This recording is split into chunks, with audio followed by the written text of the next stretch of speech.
afternoon, everyone, and thank you for participating in today's conference call to discuss Research Solutions' financial and operating results for its fiscal fourth quarter and full year ended June 30th, 2025. As a reminder, this conference is being recorded. I would now like to turn the conference over to your host, Stephen Hoosier, Investor Relations. Thank you, David, and good afternoon, everyone. Thank you for joining us today for the Research Solutions fourth quarter and full fiscal year 2025 earnings call. On the call with me today are Roy W. Olivier, President and Chief Executive Officer, Bill Nurthen, Chief Financial Officer, and Josh Nicholson, Chief Strategy Officer. After the market closed this afternoon, the company issued a press release announcing its results for the fourth quarter and full year 2025. The release is available on the company's website at researchsolutions.com. Before Roy and Bill begin their prepared remarks, I would just like to remind you that some of the statements made during today's call will be forward-looking and are made under the Private Securities Litigation Reform Act of 1995. Actual results may differ materially from those expressed or implied due to a variety of factors. We refer you to Research Solutions' recent filings with the SEC for a more detailed discussion of the risks that could impact the company's future operating results and financial condition. Also, on today's call, management will reference certain non-GAAP financial measures, which we believe provide useful information for investors. A reconciliation of those measures to GAAP measures is included in the earnings press release issued this afternoon. Finally, I would like to remind everyone that this call will be recorded and made available for replay via the company's investor relations website. I would now like to turn the call over to Roy W. Olivier. Roy? Thank you, Stephen. Good afternoon and welcome. Thanks for joining us. Overall, we're pleased with the progress of the business in FY25. We set many new records for the company's performance, including $21 million in ARR. We grew ARR 20% in FY25 and remain focused on hitting our $30 million platform ARR target by the end of FY27. This is not guidance, but a BHAG or a big, hairy, audacious goal. Our acquisition pipeline is strong, and we have several opportunities that we believe would allow us to hit that goal faster. To do that, we need to execute well on several fronts. First, we need to execute from a product perspective in terms of providing unique value delivered at the right time in the customer journey. Much of this involves development of our existing products and expanding how AI can help researchers accelerate research in a copyright-compliant way. While we can always improve, we continue to make good progress in this area. Second, we need to continue to execute in our marketing and sales teams. Marketing's done a great job in building top-of-funnel leads through marketing activities, including digital spend, webinars, white papers, and more. We see strong results in this area. As you know, we brought in a new Chief Revenue Officer in November of 2024 and have seen strong B2B sales in the second half of the year. We expect that to continue in FY26. Third, we seek organically and through acquisitions unique value that can be software tools, content, or a combination of content that we believe are not only unique today, but will remain unique in the AI world. We'll discuss this a bit more later in the call in terms of how we think about our strategy going forward. Finally, and most importantly, we need to have the right strategy. We have been a company in transition from a transaction-based company into a vertical SaaS company for many years. We are now in what may turn out to be a period that will drive massive change in the segments we serve due to the impact AI will have on research workflows. Over the past several years, we have built a great set of software and other research tools to support research. As we look forward, large LLMs have the potential to drive massive change to research workflows, so we must pivot our strategy to be where the customer is and deliver unique value at the right time, at the right place in the research workflow. In short, we will continue to improve software tools for our customers to simplify and accelerate the research process, but we will also need to improve our software APIs and create new AI-based solutions to support larger customers who will standardize on one LLM but need some unique value and data that we can provide. Our AI-based products are organically growing at almost 4x the pace of our legacy products today. We expect to see strong tailwinds from AI in the next few quarters, and we think we are uniquely positioned to take advantage of that as we update and expand our products. Josh Nicholson will provide some context about that updated strategy later in the call. For now, I'd like to pass the call over to Bill to walk you through our fiscal fourth quarter and full year 2025 financial results in detail, and then I'll come back with some additional comments. Bill? Thank you, Roy, and good afternoon, everyone. I will start by first summarizing the fourth quarter results, and then we'll discuss the full fiscal year results.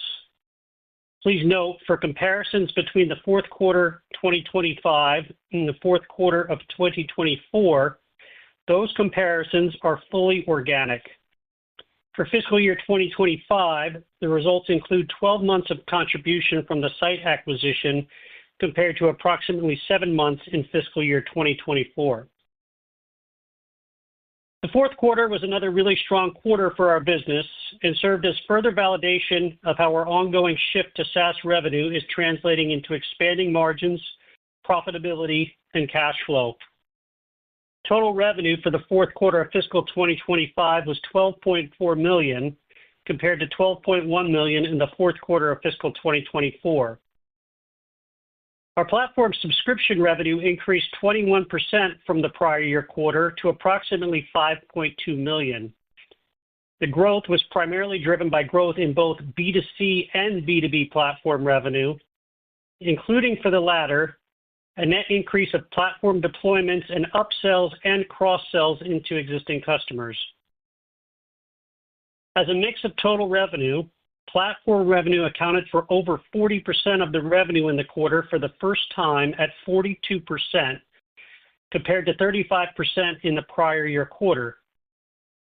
We ended the quarter with $20.9 million in annual recurring revenue, or ARR, up 20% year over year. The result included another impressive quarter of B2B ARR growth. You may recall that in our last quarter's call, I commented that net ARR growth in Q3 was a company organic record of $736,000.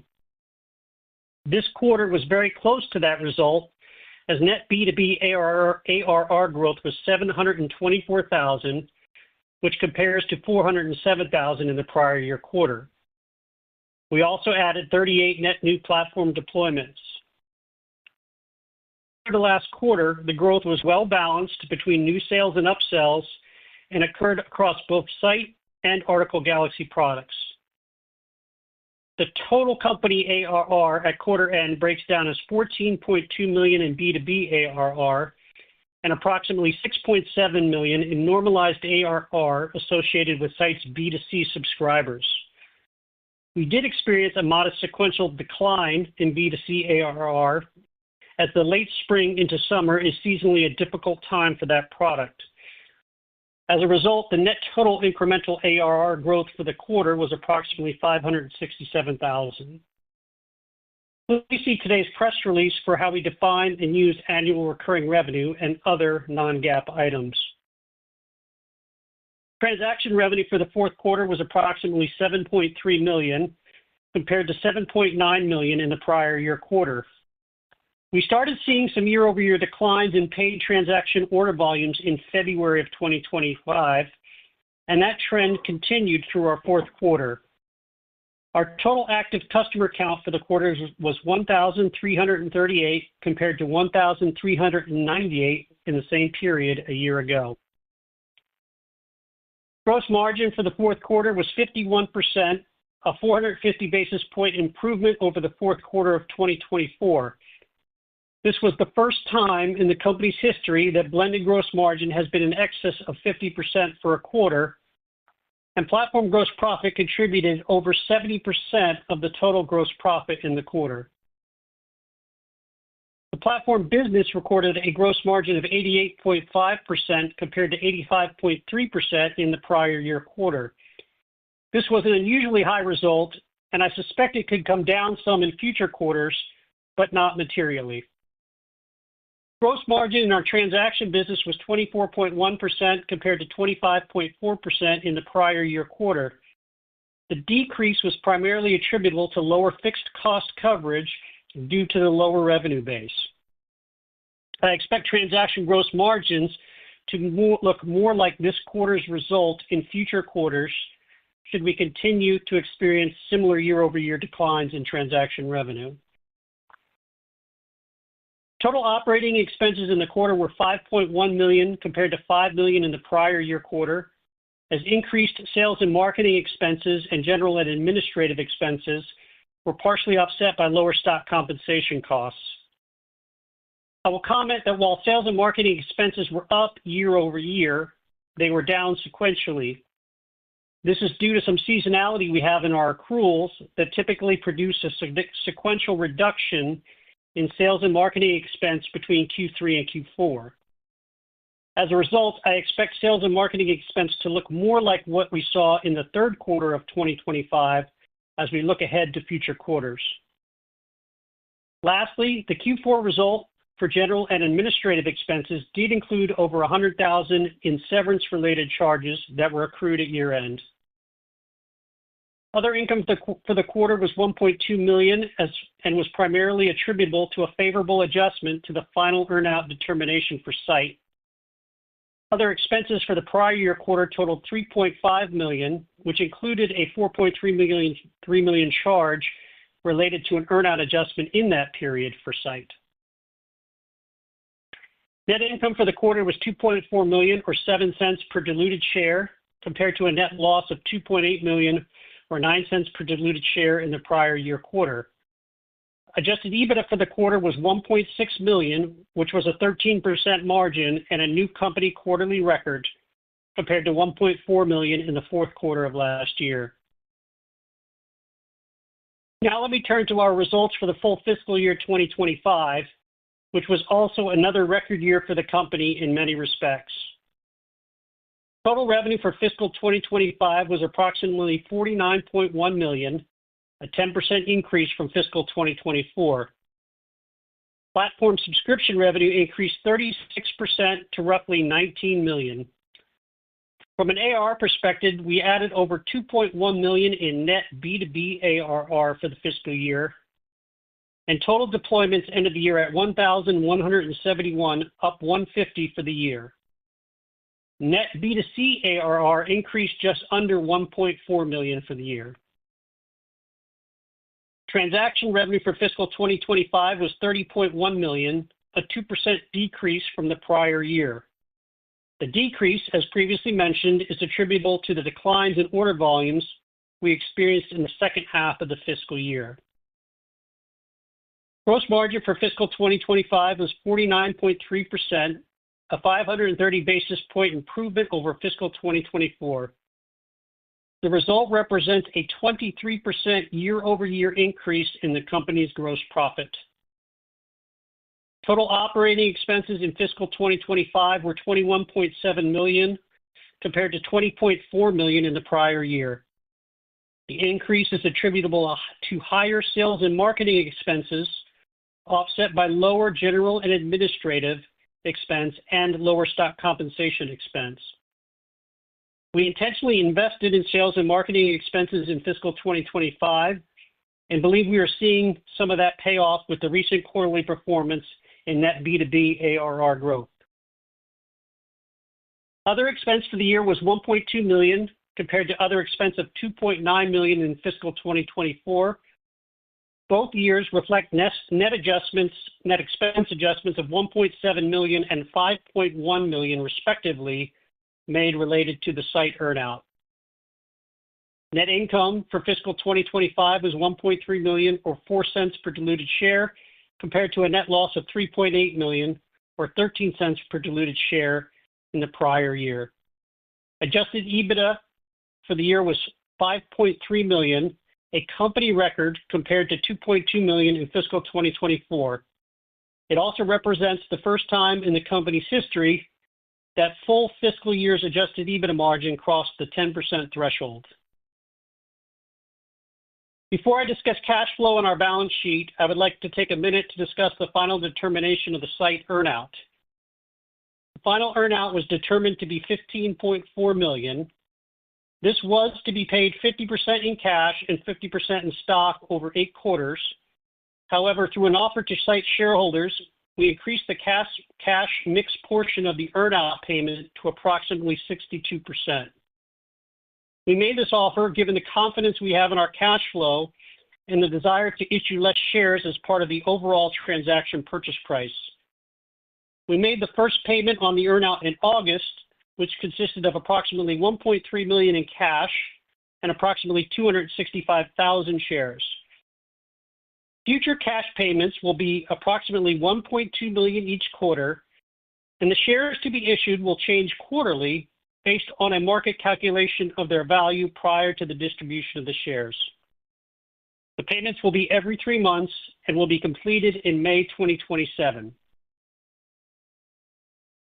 Turning to cash flow, it has been very satisfying to see the transformation in cash flow in the business over the past few years. Our cash flow has continued to outperform our adjusted EBITDA, which I think is a testament to the quality of our earnings and the validity of our SaaS revenue mix shift model. In fiscal 2025, we generated over $7 million in cash flow from operations, which is almost double the result from the last year of approximately $3.6 million. This cash flow has translated into a nice cash build on our balance sheet. I'll remind everyone that when we completed the site acquisition in December 2023, our cash balance dropped to $2.7 million. Now, only 18 months later, we were able to end fiscal year 2025 with a cash balance of $12.2 million, and there are no outstanding borrowings under our $500,000 revolving line of credit. As a result, barring any strategic M&A type activities, we expect that we can make the site earnout payments in fiscal year 2026 and still end the year with a higher cash balance than we have today. As we look ahead, we are enthusiastic about the momentum in our B2B ARR growth and believe that can continue. There are some competitive pressures we are experiencing in the B2C space that may affect near-term growth, but we remain positive regarding the long-term prospects for that business, as well as our ability to convert certain groups of B2C users to larger B2B platform sales. Lastly, transaction revenue growth was challenging in the back half of fiscal 2025. We expect it to continue to be challenging in the first half of fiscal year 2026, but are optimistic about a flattening of the declines or even a possibility of a return to low levels of growth as we get into the back half of fiscal 2026. From an expense standpoint, we will continue to invest in sales and marketing, as well as in technology and product development, while aiming to reduce our overall general and administrative spend. From an adjusted EBITDA perspective, I expect to follow the same seasonality as last year, with the first quarter being potentially a slight dip sequentially from this quarter, but a beat to last year's Q1 result. Q2 will likely be our weakest quarter, and then our strongest quarters will be in the back half of the year. All things considered, we remain on track to have another record year of performance. Further, our present cash balance, paired with our expanding adjusted EBITDA and cash flow, leave us better positioned than ever to execute on M&A opportunities. I'll now turn the call back over to Roy. Roy? Thanks, Bill. Thanks, Bill. A few additional comments about our FY25 results. As a reminder, we made several investments during the year, some of which are: we invested in a new Chief Revenue Officer who joined in November of 24 and has overhauled the way we go to market. These changes have driven nice results in the second half of the year, and we expect to continue to see that in FY26. As a result of his efforts, we have signed more large contracts in recent months, including several over $100,000 in ARR than we've closed in the company's history. We've also seen strong results from the new academic-focused sales team we formed in early FY25. It's our fastest-growing segment and generated new bookings equal to the long-standing corporate-focused team. That said, our business remains 80+% corporate customers. We made a change in leadership over our transactions business. As previously noted, that business has seen headwinds, but we have some levers we can pull to improve results. The new team is aggressively evaluating ways to do that and working with our product management and software engineering teams to implement those improvements. We have seen some short-term successes and will report more in our Q1 call. We've also made several changes to the software engineering and software development teams over the year. We believe those changes will accelerate development velocity and provide more high-value features to our customers as we go through FY26. We revamped how we identify and pursue acquisition targets.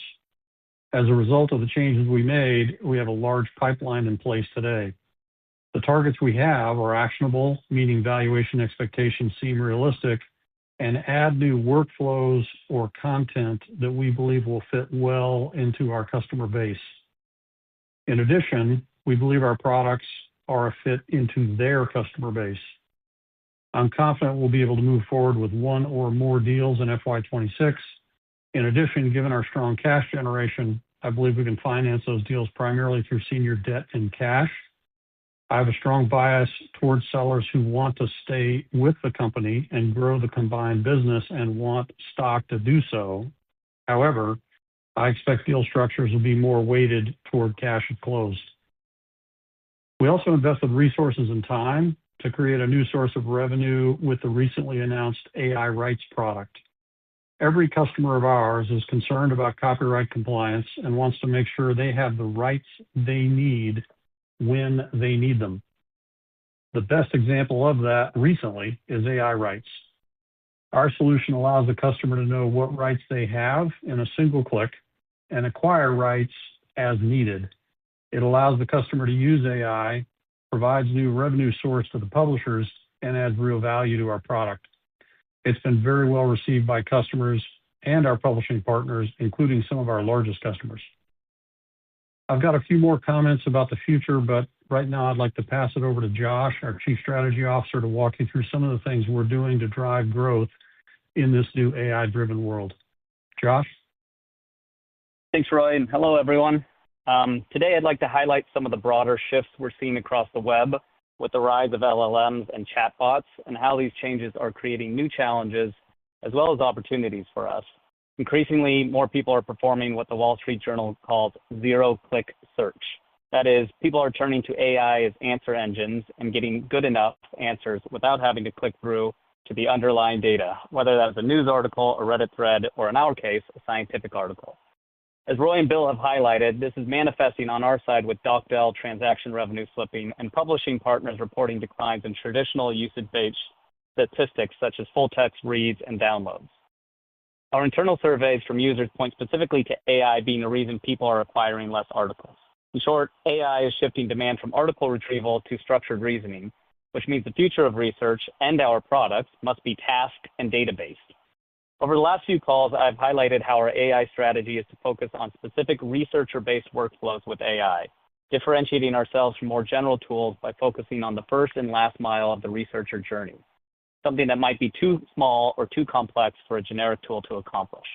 We'll continue to focus on specific researcher needs as we develop our products and go-to-market approach, but we will also increasingly look to be where the customer is, or what we call a headless strategy. We see Site and Article Galaxy increasingly being used as an API-first platform. Our customers are no longer just logging into a single interface. They are embedding Site directly into their own systems, dashboards, and even generative AI assistants.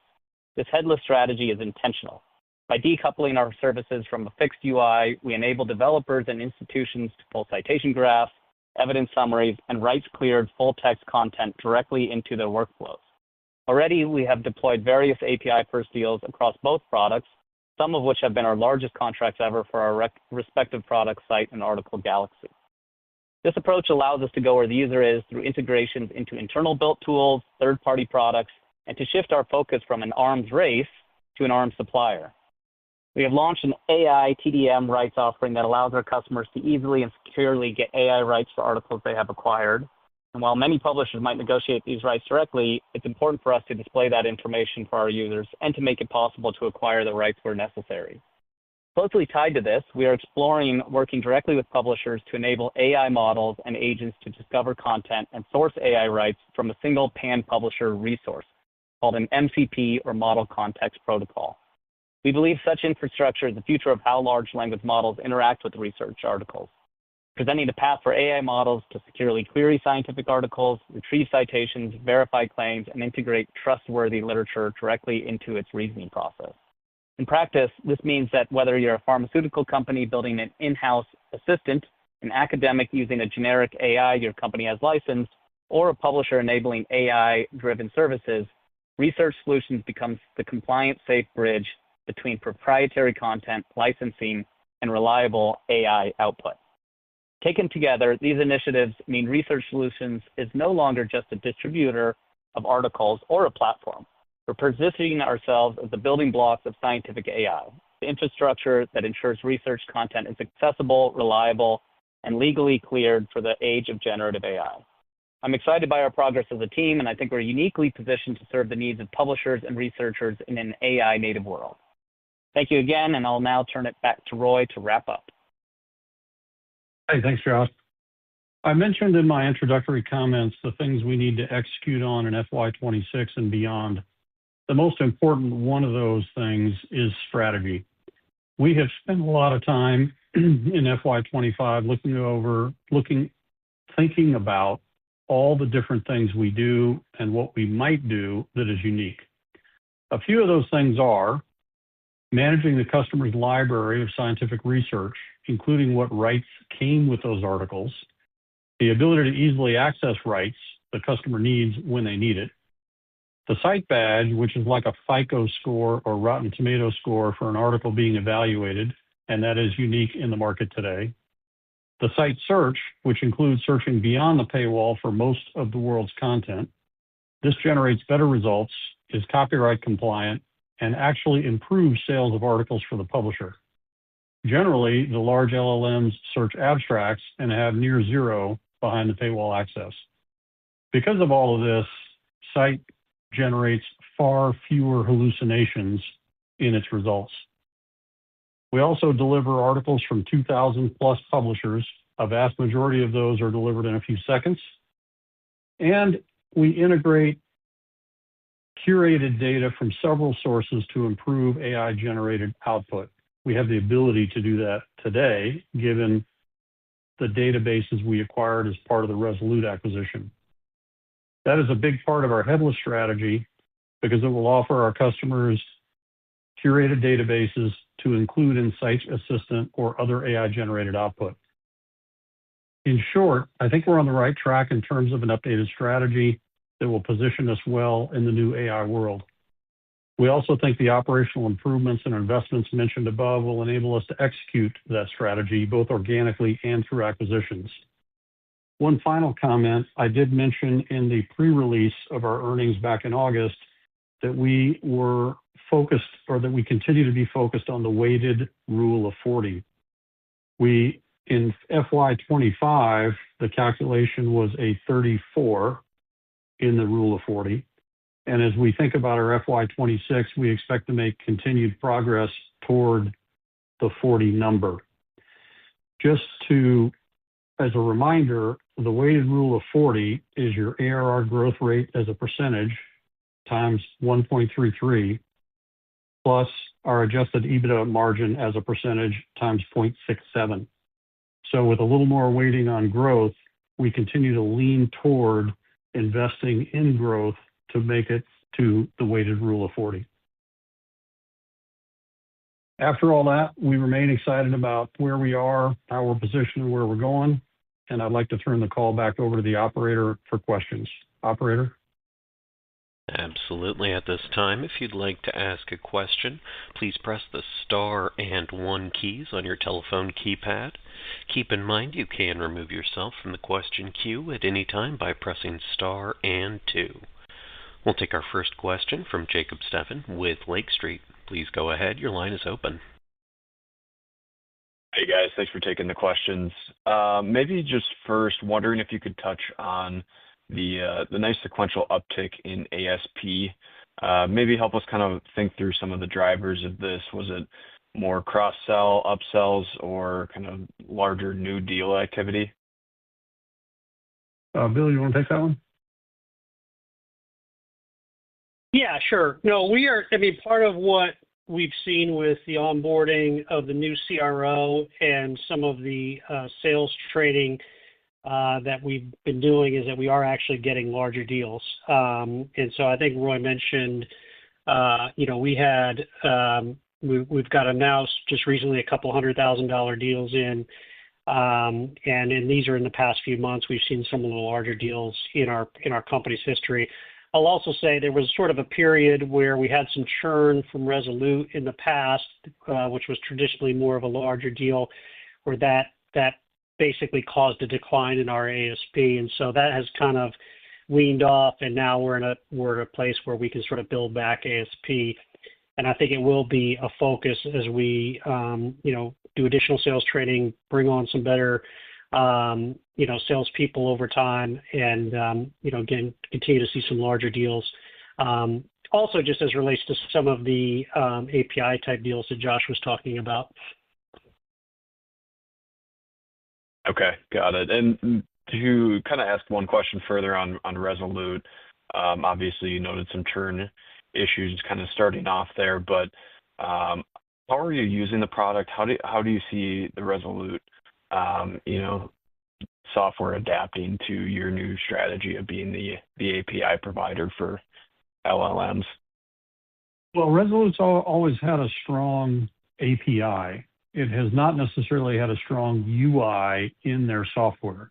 So Resolute works much better in this headless strategy than it works as a product, unless we go in and rewrite big parts of the product, which we have not wanted to do. So we haven't talked about Resolute in a number of quarters because it's a product we don't focus on. We focus on a heavy investment in Scite and heavy investment in Article Galaxy, which of course are driving all of our growth. However, as we develop this headless strategy, we talked about being able to plug in the 13 additional databases via API into the workflow. It kind of resurrected that product in terms of selling that data to customers. And Josh, you may have a few other comments on that. Go ahead if you do. Yeah, I'd really just emphasize that, there are these 13 highly curated databases kind of coming to us for an API to get end access to the article, to get clinical trials, to get research articles, to get, news articles, all these different things, is a big value add for customers. And so I'm personally excited because it's kind of been right there in front of us for a while, and it's very easy to execute on. The one thing I would also say about the API first deals is that by embedding ourselves, into the infrastructure of some of these large companies, I think those contracts become very sticky. And so I'm personally quite excited by the Resolute databases, really, coming back to life as a focus for us. Okay. Maybe just one last one, more on the kind of competitive environment in this headless strategy. Are you aware of anybody else that's kind of running the same API strategy to kind of plug in with the larger LLMs? You want to take that, Josh? Yeah, I think what we're starting to see in the ecosystem is some publishers doing this. And so if you look at Wiley, I think the third largest publisher, they are directly, opening up their articles or segments of their articles to LLM providers such as Anthropic. On their recent earnings call, they talk about, leaning more into AI and specifically AI licensing deals. And so I think we're going to start to see this across the ecosystem from publishers themselves. I think publishers will have somewhat of a challenge, becoming a pan-publisher source for this, largely because, competitors don't want to give their content to other competitors. And so, this is what we're talking about when we say we're pretty uniquely positioned, is that we work with, virtually all publishers. We're already driving them revenue, and this is really, as Roy and I have said in the past, kind of a shift from DocDel to RightsDel. And so I increasingly see, these bits of articles or chunks of articles, and specifically the data from articles being, something that's valuable, that integrates directly into tools, whether that's a hyperscaler or whether that's an internally, licensed LLM at a large corporate or even an academic institution. And so I think it's an exciting time, and I think there's a lot of people kind of looking at this and trying to say, how do we bridge this gap between research articles and AI? Okay, got it. Very helpful. I appreciate it, guys. We'll take our next question from Richard Baldry with Roth Capital. Please go ahead. Your line is open. Thanks. Same question I asked last quarter. Sort of the COGS line was actually slightly down on the platform side while revenues, were up pretty good. Can you talk again about sort of the trends there, whether, this is sort of getting to peak optimization, I'm trying to think about it that way, or is there, further cost improvements that can come on the platform side even as the top line scaling? Bill, you want to take that? Yeah, sure. Yeah, some of this is, effectively using our cash. I mean, really where this is coming from is we sort of stabilized the labor base there that grows kind of just with not a lot of additional headcount, but just cost of living increases, things like that. But we've really, tried where we could to lower or limit the increase in the hosting cost. And some of what we've been able to do is take, the cash flow that we've had and apply that to some prepayments where we prepay some of our space with Amazon Web Services and other providers. And as a result, we're actually getting it cheaper over time by prepaying. So I'm not sure how much we can do that going forward to sort of see it decrease, but I think we can do that to the extent that, it will increase less than at the pace that we're growing to revenue, which again is why I think you're seeing some very high numbers on the gross margin side for platforms. We're also seeing in certain areas AI becoming cheaper. So as we grow, some of the AI providers we use get cheaper over time, and so that's impacting the number as well. Okay. Then on the AI-related deals being, 4x the growth rate of non-AI, do you think that can continue at this pace? Is there sort of eventually the scale of that base gets big enough that it, can't keep up at that sort of delta? How do we think about that headed into the next sort of year or two as a driver? Yeah, I think we expect to see similar results in the B2B space. In the B2C space, we don't expect it to grow as much as it did in FY25, simply because the base is getting bigger and it is getting more competitive. But Josh or Bill, I'd invite you to add any comments you might have. Yeah, I mean, I would just again emphasize I think with this headless strategy, this is internal tools or internal companies using internal AI, and this allows us to price based on like the usage of this, right? The calls that they're making to our API.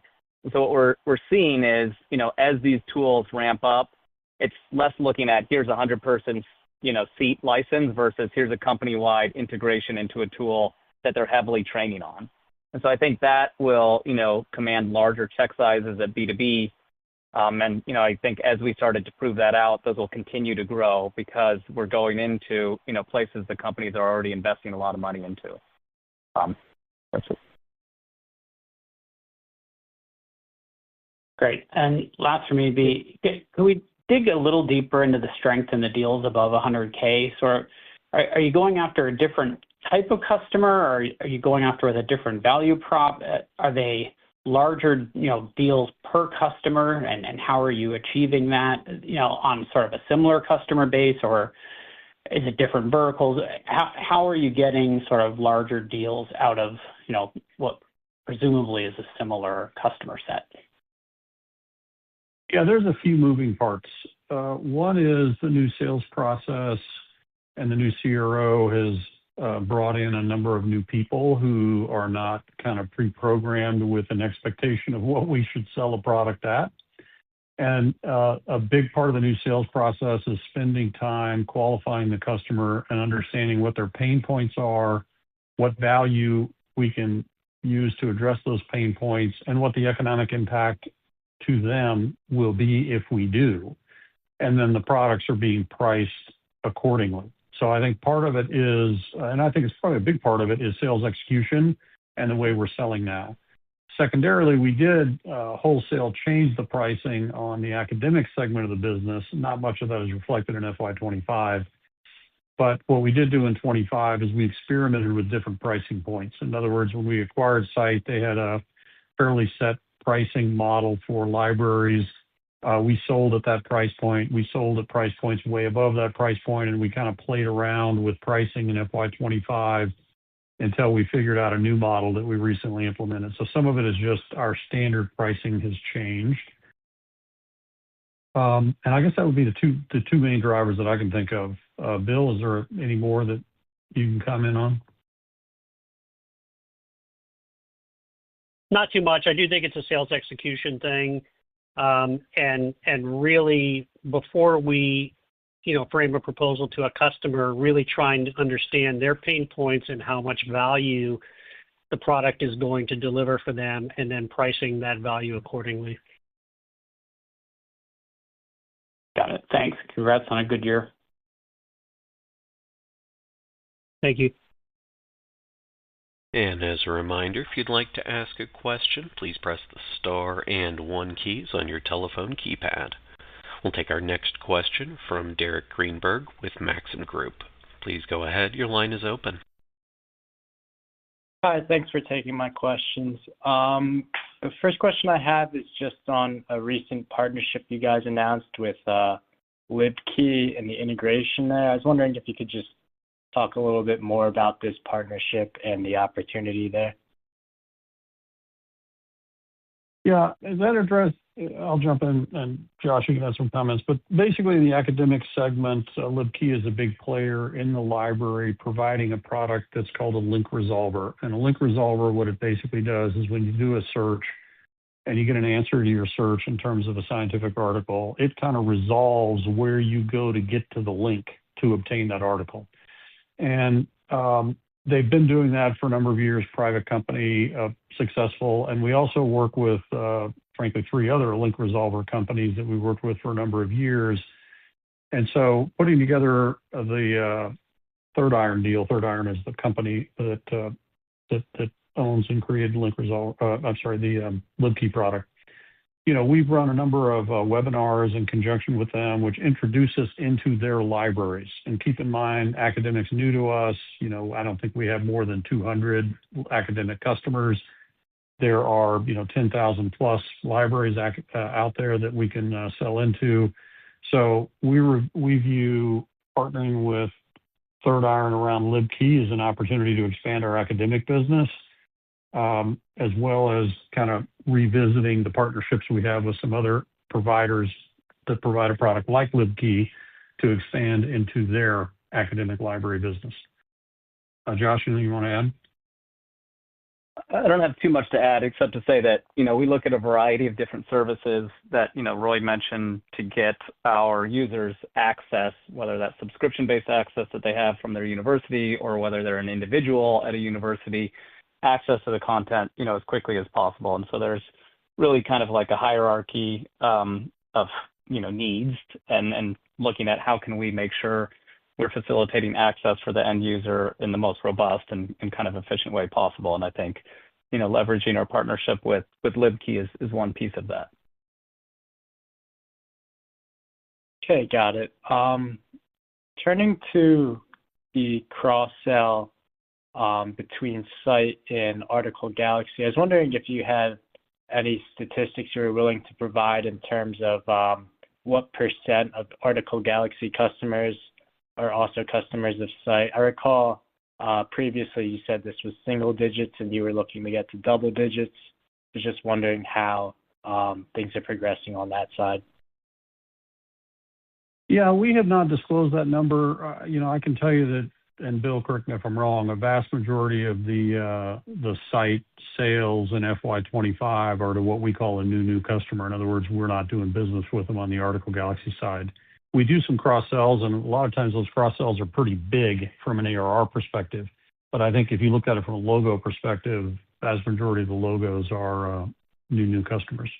Bill, anything to correct that? Yeah, I would still describe it, as low to mid single digit penetration on the Article Galaxy customer base. Okay, thank you. That's helpful. My last question is just on margins. We saw some really good improvement this year. EBITDA margins growing 5%, doubling year-over-year. I was wondering, looking towards 2026, how we see expansion relative to this year in margins, and how you expect, I guess, operating expenses to grow compared to revenue. Bill? Yeah, I think, part of the question for us is how much do we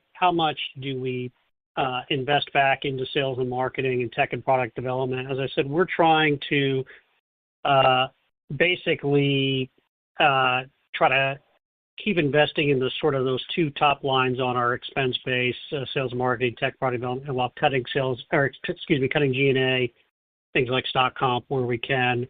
But I will say, so in other words, I think we'll definitely cross the 10% margin threshold for the year. We want to stay above that. I think next year we can be above where we are today, but we may temper that a bit. In other words, I think we could run 15 plus, but I don't think we're going to do that. I think we'll invest back into it. And so, we'll kind of be somewhere in between that kind of 10 to 15 range. And that's where I expect we'll kind of end up from an EBITDA margin. I think gross margin will continue to expand. That'll be 50 plus, for the year next year. And, expense base, tough to say. Again, I think we'll kind of pull levers where we need to pull levers, but, again, could be 10% growth on the sort of SG&A type bucket. But again, I think I'll have more update on the Q1 call as we see our Q1 results come in and as we sort of further define and chart out how we're going to, manage expenses and invest in growth for the rest of the year. I do think, transactions are a key element of this, and on our own internal models, as I said, we're modeling those down at least for the first half of the year. And so if you are sort of building models and such, I would do similar from that standpoint until we start to see that turn the other way. But given that, I still think we'll be, kind of at the levels I talked about as we look ahead to 26. Okay, great. Thank you. That's very helpful. I did get one question. Did get one question via email. Can we explain the strategy to stem the decline and resume growth in the transactions business? To address that, what I would say is, the current thinking is product improvement to improve conversion percentages. And I think part B of that is understanding what's driving the change. In other words, we're seeing a significant year-over-year increase in monthly average users and weekly average users, which is great. But what we're seeing is a big increase in them acquiring free documents and not paying for documents. As Josh mentioned, we recently did a survey that suggested some of our customers, around 10% of our customers, are buying less documents because they can get a good enough answer from AI. So our current thinking is to improve. We have a massive amount of traffic and in Site, and we have a massive amount of traffic in Article Galaxy. And so our current thinking is to work to improve the conversion rate, to also take advantage of the opportunity. Oh, you just bought this article. Here's 3 other articles like it. Oh, you just bought this article. Here's 5 articles that have a supporting statement in them related to the one you acquired, or have a contrasting statement in them related to the one that you acquired. Do you want to buy these? So it's really, I use the comment internally. We want to be the Amazon of DocDel. We want to make it super easy. It's not as easy as it could be today. We want a suggestive sell. We don't really do that today at all, and do some other things. And as I mentioned, we already took action on one barrier and saw a pretty nice improvement, which if it were to continue for all 52 weeks, because we look at weekly data, would be a high 6-figure improvement in revenue to that business. And as you know, that's a pretty EBITDA profitable business for us. So We've got a number of things in the works, but strategically, we focus on SaaS revenue and AI, but we do have a fairly large, around 60 people that work on the DocDel business. The leader in that business now is a guy who's very technologically savvy, and he's gone through every internal process, every customer process that we have with the intent of how do we make this more seamless and more suggestive to drive more sales in that business. Back to you, operator. And there are no further questions on the phone line at this time, so I'll turn the program back to you, Roy, for any additional or closing remarks. Okay. Well, thanks everybody for your time, and I look forward to connecting in November to discuss our first quarter fiscal 2026 results. Have a great day. This does conclude the Research Solutions fiscal and operating results for its fiscal fourth quarter and full year ended June 30th, 2025. Thank you for your participation, and you may disconnect at this time. Thanks.